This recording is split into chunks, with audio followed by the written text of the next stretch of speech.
올해는 뭐 전 세계적으로 기후재난이 정말 많이 발생을 했습니다. 미국은 2월 혹한 폭설 시작으로 해서 6월, 7월 미서부 지역에는 극한 폭염이 왔었고요. 대형 산불까지 오면서 큰 피해를 입은 바 있었습니다. 또 9월에 슈퍼 허리케인 아이다로 인해 동부 지역에는 대형 홍수가 발생했고요. 반면 또 남부 지역은 대가뭄으로 인한 물 부족 사태를 겪었다고 합니다. 자, 그러다 보니까 미국인 3명 중 1명은 올여름 기상재해를 입었다는 보고서가 나왔다고 하네요. 이게 정말 심각한 내용인데요. 오늘은 이 관련된 이야기를 자세히 나눠보도록 하겠습니다. K웨더의 반기성 센터장과 함께합니다. 어서 오세요. 네, 안녕하세요. 예. 야, 이 보니까 한 곳에서는 홍수가 나고요. 한 곳에서는 뭐 가뭄이 나고 또 화재가 나고 있고 진짜 미국은 이번에 심각했네요. 제가 이제 이 시간에 이제 소개를 몇 번 해드렸습니다. 그렇죠. 예. 이제 올해 그 미국의 2월 초에 발생했던 혹한, 그다음에 6월, 7월 서부 지역으로 발생했던 폭염. 그다음에 이제 뭐 이국적으로 뭐 대형 산불, 홍수, 예. 슈퍼 허리케인 뭐 쉬지도 않고 왔습니다 올해. 그렇죠.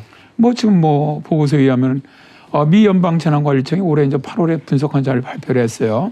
그러다 보니까 미국 인구의 32%가 올여름 단 3달 동안 사이에 재해가 선포된 지역에 거주하는 것으로 나타났다고 해요. 엄청난 거죠. 그리고 재해 선포는 없었더라도 수일간 지속되는 폭염을 경험한 사람도 미국민의 64%에 달했다고 하는데요. 여름에 발생한 허리케인이라든가 홍수, 폭염, 산불로 목숨을 잃은 사람은 거의 400명에 육박을 합니다. 세계에서 가장 강대국이라고 하는 미국에서도 이제는 안전지대는 존재하지 않는다는 건데요. 조 바이든 미국 대통령 허리케인 아이다와 서부 대형 산불, 뉴욕과 뉴저지에서 발생한 전례없는 홍수는 기후위기가 현실이 되고 있다는 것을 보여준다면서 기후위기 코드 레드를 선언을 하면서 기후위기 대응에 적극적으로 나서야 한다고 주문하기도 했습니다. 이게 미국도 그렇지만 우리나라도 이제 기후위기에서 뭐 안전하다고 할 수가 없잖아요. 그렇습니다. 이제 어떤 이런 이상기후라든가 기후변화 이런 패턴 같은 걸 보면은 빈도, 그다음에 이런 강도 이런 게 점점 커지면서 피인구와 경제 손실이 점점 더 커지고 있거든요. 불행하게도 뭐 우리나라도 안전한 곳에 있다고 저 생각하지 않습니다. 마미 미스토리 UN 재난위험 경감 사무국 특별대표의 말처럼 이젠 그 누구도 안전한 곳에 있다고 말하기 어렵다는 것이죠. 세계기상기구가 올해 9월에 50년 동안의 자연재해를 분석을 해봤습니다. 그랬더니 매년 경제적 손실이 더 커지고 있다고 밝혔는데요. 지난 50년 동안 하루 평균 2억 200만 달러의 경제적 피해가 발생을 했는데 시간이 갈수록 경제적 피해는 점점 늘어나고 있어서 1970년대보다 2010년대 피해 규모가 약 7배 정도 증가하고 있다고 합니다. 다만 자연재해로 인한 사망자 숫자는 줄어들고 있는 것으로 분석되었는데요. 1970년대는 5만 명 이상의 자연재해로 사망을 했는데 2010년대는 2만 명대로 줄어들었습니다. 1970년에서 1980년대는 하루 평균 170명이 사망을 했는데 1990년대는 90명, 2010년대는 40명 수준으로 많이 좀 감소하고 있는데 이것은 이제 조기용보 시스템 또 뭐 발달한 예보 시스템 이런 덕분이라고 생각을 합니다. 근데 보니까 지난 50년간의 하루 평균 2억 200만 달러의 경제적 피해다라고 하면 이게 액수가 엄청나네요. 그럼요. 정말 엄청난 거죠.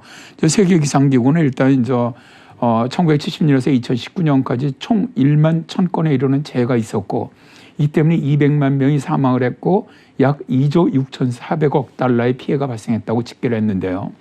이 기간 발생한 재해 중 45%의 사망자가 발생했고 74%에서 경제적 손실이 발생을 했습니다.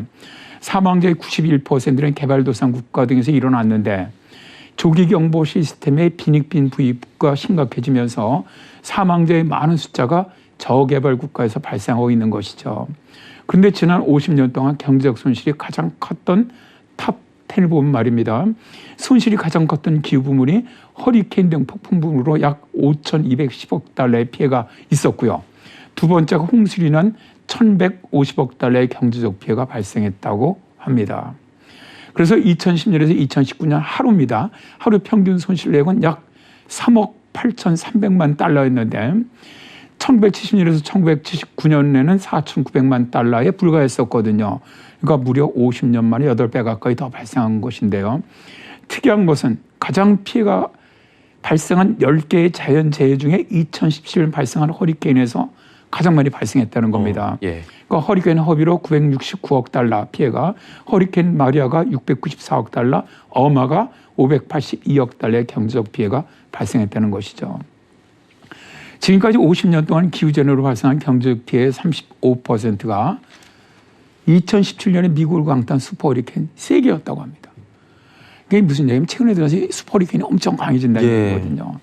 상위 10개 재해를 분석한 결과 가장 많은 사망자를 낸 것은 가뭄으로 65만 명이었고요. 두 번째가 태풍 등 폭풍으로 57만 7,232명 사망이고요. 셋째가 홍수로 5만 8,700명 사망. 넷째가 극심한 폭염과 한파 등 기온 변화로 인해서 5만 5,736명이 사망한 것으로 드러났습니다. 예. 자, 이제 이러다 보니까 페테리 탈라스 세계 기상기구 사무총장은 기후변화로 인해서 극단적인 날씨와 기후, 수해는 더 늘어나고 있으며 앞으로 더 자주 심각한 피해를 줄 것이라면서 이것은 최근 우리가 목격하는 것처럼 더 잦은 열파와 가뭄, 산불을 뜻한다. 대개 더 많은 수증기가 생겨나고 이것은 극단적인 폭우와 치명적인 홍수를 더 악화시킬 것이다 라고 말하면서 기후변화 저지에 나서야 한다는 주장을 하기도 했습니다. 예. 오늘은 기후 변화로 인한 기후 재앙, 특히 피해에 대해서 자세히 살펴봤습니다. K웨더의 반기성 센터장과 함께했습니다. 고맙습니다. 네, 감사합니다.